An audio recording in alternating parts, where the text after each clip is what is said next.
Smart দিদি আর smart দাদার পর বাজারে এখন এসেছে স্মার্ট গ্রাজুয়েট চাওয়ালা। ইন্টারনেটে এটা এখন একটা নতুন ট্রেন্ড শুরু হয়েছে। 3 বছর ধরে বাপের টাকা নষ্ট করে পড়াশোনা করো, তারপর ভাই মনে পড়ে পড়াশোনাটা আমি বেকার করলাম, আমি তো চায়ের টাপরি খুলবো। ও সরি স্টার্ট আপ করবো। এরা আবার এই যে চায়ের এটা টাপরি না ভাই, স্টার্ট আপ। তোমরাই দেখো এই বছরে কতজন এসেছে, B Tech পানিপুরিওয়ালি, B Tech চায়ওয়ালি, PhD chaiwala, MBA chaiwala. এদের দোকানের নামগুলো শুনলে দোকান কম কোচিং সেন্টার বেশি মনে হয়। এগুলো কিন্তু হচ্ছিল ভাই বাংলার বাইরে। কিন্তু ভাই বাংলা কি আর এইসব জিনিস থেকে পিছিয়ে থাকতে পারে? তাই বাংলায়ও এসেছেন এই যে স্মার্ট গ্রাজুয়েট চাওয়ালা। ভাই বয়স্করা আগে বলতো পড়াশোনা করবি না তো কি রাস্তায় ঠেলা লাগাবি নাকি, আর এরা তো ভাই ওদের কথাটাকেও ভুল প্রমাণ করে দিচ্ছে, মানে পড়াশোনা করে তারপর রাস্তায় ঠেলা লাগাচ্ছে। যাই হোক চলো দেখা যাক দাদাকে একটু। শিক্ষিত ভাই শিক্ষিত চা, এ দাদা যেই সেই চা নয়, এ পাশ করা চা, গ্র্যাজুয়েট পাশ করা চা। ভাই দুধ চা, র চা, ইভেন কি ভাই মশলা চার নামটাও শুনেছি, কিন্তু এই গ্র্যাজুয়েট চাটা কি ভাই? না মানুষ চা কিনতে গেলে কাকা বলছে একটা মাধ্যমিক ফেল চা দাও তো। কি ও হবে না ওটাও? ও তাহলে উচ্চ মাধ্যমিক পাসটা দাও। হ্যাঁ কি ওটাও নেই? ঠিক আছে তাহলে গ্র্যাজুয়েশন ফেলটাই দাও। শালা হারামজাদা। চা আমার যত সার্টিফিকেট ছিল সব চায় মিশিয়ে দিয়েছি, তাই চায়ের স্বাদ আমার মতনই। বলছি দাদা সার্টিফিকেটটা তো পুরো সাপ্লিতে তো ভর্তি, বলছি চায়ে কোনো ভেজাল নেই তো? একদম দাদা চা খাবেন আজকে? কি বলছো ভিডিওতে তুমি চা খাবেন আজকে? কি বলছো দাদা, এমনিতে তো খাও না, আজকে ভিডিও বানাচ্ছি, আজকেও যদি না খাও কোত্থেকে হবে? না হলে মানুষ তো বুঝে যাবে আমার বিক্রি 10 টাকার হলে আমি 100 টাকার বাতেলা মারি। খেতে থাকো, জলের বোতল লাগলে বলবেন। হ্যাঁ জল আছে, খেতে থাকো, আমি পরে পয়সা নিচ্ছি। সারাদিন আমি আছি এখানে, কাস্টমার আমাকে 100-500 দিয়ে রেখে দেয়। আরো কিছুজন নাকি বলছিল ওর বাড়ির সম্পত্তি, ওর শ্বশুর বাড়ির সম্পত্তি সবের কাগজ বাগজ ওই দাদার কাছে জমা দিয়ে যাবে। কিসের জন্য আবার? এই গ্র্যাজুয়েট চাওয়ালার চা খাওয়ার জন্য। চা শেষ হয়ে যায় 12টার মধ্যে, আমার চা শেষ হয়ে যায় 12টা থেকে 11:30। হ্যাঁ আমার 10 থেকে 12টা চা নিয়ে বেশি আমি আনি। হ্যাঁ ডিমান্ড কি তো তা আমরা দেখতে পাচ্ছি। ততক্ষণ থেকে ভাই 2 কাপ চা বিক্রি করেছে, কিন্তু বাতেলা দিয়েছে ভাই 200 কাপের। আপনাদের এই ভালোবাসা দিলে অনেক দূর যেতে পারে। যে এমবিএ চাওয়ালা হয়েছে আজ, কি এমবিএ চায়ওয়ালা? ভাই ওর স্ক্যাম নিয়ে না হয় আমি নাই কথা বললাম। এই যেই সেই চা নয়, শিক্ষিত ভাই শিক্ষিত চা। চাকরি করে তো ওয়েস্ট বেঙ্গলে চাকরি নেই, তাই চায়ের ব্যবসায় নেমে গেছে। দিদি বলেছে কেতলি নিয়ে নেমে পড়ে, ব্যবসা আছে। আর সত্যি দিদিকে হ্যাটসঅপ, চা ব্যবসা সত্যি আছে। প্রতিদিন আমার 1.5 থেকে 2 হাজার টাকা কেউ নেয় না। যে ছেলেগুলো পড়াশোনা করতো ওরাও এইসব দেখে ভাই ভুলভাল ইনফ্লুয়েন্স হবে। মানছি ভাই আমাদের ওয়েস্ট বেঙ্গলে চাকরি অনেক কম, তা বলে কি ভাই সবাই চা বিকতে শুরু করে দেবে? তাছাড়া সবাই যদি ভাই চাই বিক্রি করে তাহলে খাবে কে? মানে আমি আর আমার 5টা বন্ধু 5 জন মিলেই যদি চাই বিক্রি করা শুরু করে দিই তাহলে আমাদের মধ্যে খাবে কে? ভাই এদের দেখে ভুলভাল না ইনফ্লুয়েন্স হয়ে ভাই পড়াশোনা করো, তাতে তোমাদের অনেক লাভ দেবে। বন্ধুরা যা 50 টাকা চা খাবে তার সাথে আমার খুব ভালোবাসা আছে। কিভাবে সার্ভ করবে? এই যে একটা টিস্যু নেবো, এবার প্রথম রোদের থেকে আসবে তো কিশোর ডার্লিং, এবার আরে ভাই এটা তো ওই ফুড ব্লগারটা যে ভাই মাতালদের কাছ থেকে খাবারের রিভিউ নেয়।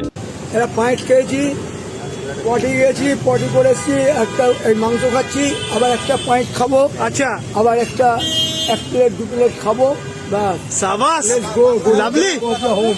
মানে এশিয়ার মধ্যে প্রথম স্টেশন যে কাঁচাপাড়া 50 টাকা চা খেলে একটা জলের বোতল। হ্যাঁ 50 টাকার চা? কি রাশিয়ান গরুর দুধ দিয়ে কি চা বানাচ্ছে নাকি? ভারত নয়, পশ্চিমবঙ্গ নয়, পুরো এশিয়ার মধ্যে। না ভাই এটা হতে পারে এশিয়ার মধ্যে প্রথম কোন স্টেশনের চায়ের টাপরি যেখানে ভাই চায়ের দাম 50 টাকা। তার সাথে কম্পালসারি বিস্কিট ফ্রি, প্লাস এরকম ঘাম মুছিয়ে আদর করে বরণ করে চা দিই আমি। আদর করে বরণও করে দেবে? ভাই চা খেতে গেছো না বিয়ে করতে গেছো ধরতে পারবে না। এই যে চা কিন্তু পেয়ে গেছি, দেখো কেশর দেওয়া, উপরে পেস্তা দেওয়া, বিস্কিট দিয়ে লাউ পলা সেটে চা খাওয়াচ্ছে মাত্র 50 টাকায়। আর এই যে জলের বোতল বলে নাকি মাত্র 50 টাকা। চা হিসাবে একটু কম হয়ে গেল না? একটা চা ভাই হার্ডলি আমি ধরলাম 10 টাকা, একটা জলের বোতল 10 টাকা, আর বিস্কিট একটা 5 টাকা। 25 টাকা হচ্ছে, কিন্তু দাদা নামের সামনে দিয়ে রেখেছে গ্র্যাজুয়েশন চাওয়ালা, আর এইটুকু হিসাব জানে না। 10 10 20 5 25 হয়, 50 নয় ভাই। 25 টাকা হওয়ার কথা 50 টাকা নিয়ে নিচ্ছে, আর 25 টাকা যে কিসের জন্য ভাই ওটাই তো আমি বুঝতে পারছি না। আরে এই জলের বোতল কি? আরে এই জলের বোতলটা কেন দাদা?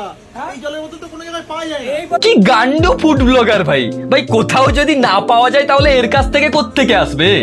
কি কোম্পানি ডিরেক্ট ওর কাছে পাঠাচ্ছে নাকি? ভাটবাজ সালা। এই চা খাওয়ার জন্য 100 টাকা ডিপোজিট মানি রাখতে হয়। যদি দাদা যদি চাটা খেতে খেতে যদি কার্ডটা ভেঙে দেয়, তাহলে দাদার আমি টাকা ফেরত দেবো না। বা এটা যদি খেতে খেতে যদি ট্রেন ধরে চলে যাও, তাও আমার দেখাতে দাদা। মানে ভাই মানুষ চা খেতে যাবে 50 টাকা দিয়ে, তার আগে নাকি আবার 100 টাকা জমা রাখতে হবে। ভাই কোন সুস্থ মস্তিষ্কের মানুষ যাবে বলে আমার তো মনে হয় না। এটা কি তোমার BMW কার নাকি? আমার এটাই BMW। আচ্ছা, এটাই করে চা বিক্রি করতে আসো? এটাই চা বিক্রি করতে অনেক পারি। পয়সা তো তোমার তাহলে। না না, তাহলে চা বিক্রি করছো কেন? ও চা বিক্রি করতে থোড়ি এসেছে, ও তো এসেছে ভাইরাল হতে। গাড়ি থাকলে যে চা বিক্রি করতে পারবো না, আবার চা আলা হলে যে গাড়ি থাকবে না, that's for wrong information. That's for wrong information. Wow, English তাও আবার ভুল। এই চা যে ভালোবাসার চা হয়ে গেছে। আরে ভাই এসব কি সব ভাট বকছো কি? দাদা ভাট বকছি না, মানুষের ভালোবাসা পেয়েছি। হ্যাঁ, ভালোবাসা তা তো আমরা দেখতেই পাচ্ছি। পুরো 3টে নয় 4টে নয় 5টা কুকুর দাদার পেছনে পড়ে আছে। তার মধ্যে হয়তো মেয়ে কুকুরও আছে 2টো। দাদার চায়ের ভালোবাসা, মানে কুকুরগুলো দাদার চা যেই টেস্ট করেছে ততক্ষণ থেকে পেছনেই পড়ে আছে পুরো। এটা তো ভালোবাসাই পুরো, আর কি বলো তোমরাই। আচ্ছা, তুমি নাকি স্মার্ট আর সবাই নাকি মূর্খ। ইয়েস, দাদা হচ্ছে স্মার্ট। মানে দেখো তোমরাই নাইট ড্রেস পরে, না না আমি তো ভাই এটাকে গেঞ্জি বলেই জানতাম, কিন্তু দাদাই ওর একটা ভিডিওতে বললো এটা হচ্ছে নাইট ড্রেস। সোনার হার পরে, ভাই জানি না আমি ওটা সোনার কিনা, ঠিক আছে, তবুও দাদা সোনার বলে। সমুদ্রে গেছে স্নান করতে, বুঝতেই পারছো তো দাদা কতটা স্মার্ট। আমার একটা ছবি পোস্ট করেছি, ওটা ছবিটা দেখার পরে এখনই ফোন চলে এসেছে, আমাকে নিয়ে ইসে করবে, মডেলিং করবে। ঠিক আছে, কি মডেলিং করতে যাবে? আর এতদিন যে মডেলগুলো ভাই স্ট্রাগল করে যাচ্ছে কাজ পাওয়ার জন্য, ওরা ঠিকঠাক কাজ পাচ্ছে না, কিন্তু এই চাওয়ালাকে ডেকেছে মডেলিং এর জন্য। হ্যাঁ, ডাকতেই পারে দাদা যখন বলছে। কত মিথ্যে না বলতে হয়। আবার জি বাংলা থেকে আমার কল এসছে, আমার অনেকে অনেক কিছু বলছে। কি জি বাংলাতেও ডেকেছে? আরে ভাই দারুণ ব্যাপার তো। বেস্ট অফ লাক দাদা। এরকম চা বিকতে বিকতে একদিন তুমি ব্রেজার্সেও যাবে। দাদার একটা ভিডিওতে দেখলাম দাদা ফ্র্যাঞ্চাইজিস দিচ্ছে, ঠিক আছে, তো ভাবলাম দাদাকে একবার কল করা যাক। আমি কলটা করতে ফার্স্ট দাদাই রিসিভ করেছে, কারণ আমি দাদাকে নিয়ে মানে এত এই 4-5 দিনে এতগুলো ভিডিও দেখেছি, তো দাদার ভয়েসটা আমার ভাই ভালো করেই ইয়ে হয়ে গেছে, রপ্ত হয়ে গেছে। তো দাদা নিজেই কলটা রিসিভ করে বলছে, আমি ফার্স্ট জিজ্ঞেস করলাম যে কি আমি স্মার্ট গ্র্যাজুয়েট চাওয়ালার সঙ্গে কথা বলছি? তখন দাদাই ফোনটা রিসিভ করে বলছে না না না না, আপনি ওর অ্যাসিস্ট্যান্টের সঙ্গে কথা বলছেন। হ্যাঁ, আমি স্মার্ট গ্র্যাজুয়েট চাওয়ালার সঙ্গে কথা বলছি। না, আমার অ্যাসিস্ট্যান্ট বলছি, আচ্ছা আচ্ছা, কর্মচারী তো নয়। তারপর তো ভাই 1 মিনিট দাদা নিজেকে ওর অ্যাসিস্ট্যান্টই দেখায়। তারপর 1 মিনিট পরে ভাই কথা বলতে বলতে ও নিজেই হয়ে যায় স্মার্ট গ্র্যাজুয়েট চাওয়ালা। তবুও মানছি দাদা কেমন আসতে পারে এখন ভাবিনি, এবার পজিশন দেখে কি রকম পজিশন আছে, আপনার ব্যবসার গ্রোথ ওখানে কিরকম হবে, আমি গিয়ে সার্ভে করে একদিন দেখবো, সেইভাবে হবে ব্যাপারটা, বুঝতে পেরেছেন? ধরুন আপনি একটা সল্টলেক সেক্টর 5 জায়গায় একটা দোকান খুলছেন, তার ওখানে ভালো আর্নিং হবে, ভালো ব্যবসা হবে, ব্যাপারটা বুঝতে পেরেছেন? মানে ভাই যে এখানেই দুটো কথা বলছে, ঠিক আছে, একটু আগে আমাকে বলছিল ওর অ্যাসিস্ট্যান্ট, একটু পরে ও নিজেই হয়ে গেল ও স্মার্ট গ্র্যাজুয়েট চাওয়ালা। তো ভাই আমি জানি না ও কথায় আরো কতটা ঠিক হতে পারবে। যাই হোক, আমার তো কথা বলে ওটাই মনে হয়েছে। তো ভাই আজকের জন্য এইটুকুই। যদি ভিডিওটা তোমাদের ভালো লেগে থাকে তো লাইক, কমেন্ট আর শেয়ার তো তোমাদের করতেই হবে। আর দেখা হচ্ছে আবার একটা নতুন ভিডিওর সঙ্গে। ততক্ষণের জন্য